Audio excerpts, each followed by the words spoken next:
Ni majanga gani ambayo unapitia mwanangu? Private. Private.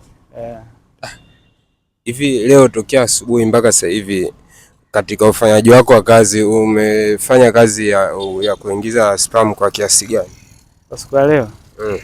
Kama 12,000 hivi. 12,000. La sasa tuambie majanga ambayo unapitia ndugu yetu. Tunaweza tukakusaidia. Private. Ni private. Wa ndugu yetu kama mnavyomuona anapitia majanga, lakini sasa hataki kutuambia, anatuambia kwamba ni private.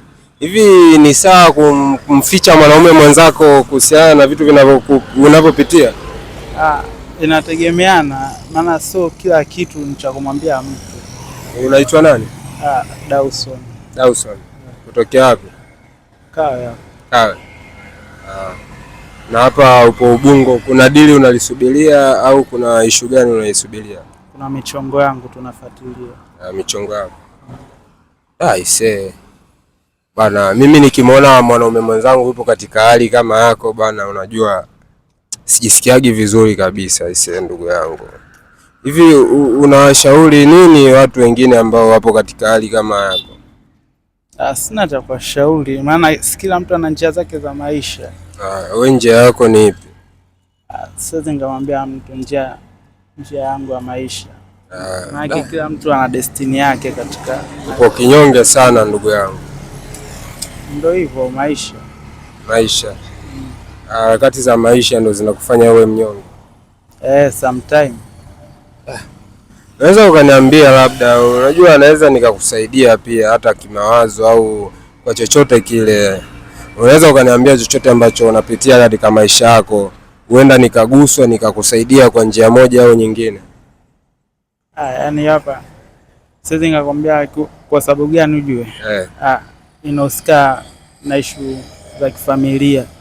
Kwa mambo ya familia siwezi nikamwambia mtu mwingine. Tunamaliza kifamilia. Issue za kifamilia pengine ndo zimefanya mpaka umetoka Kawe kuja hapa Ubungo?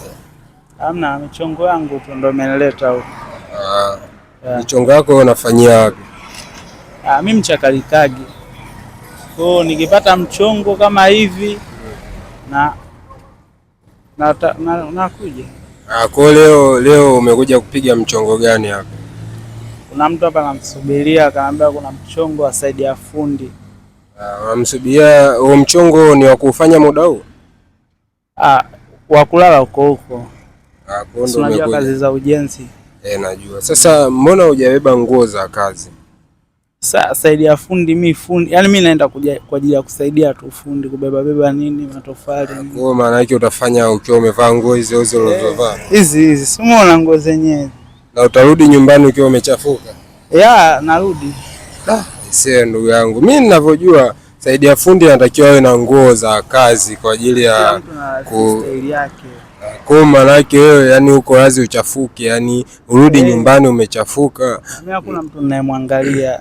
Na hiyo kazi unafanya kwa muda gani hiyo side ya fundi ambayo unaenda kuifanya? Inategemeana.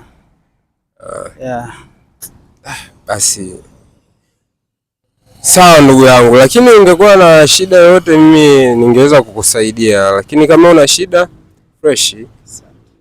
Poa fresh.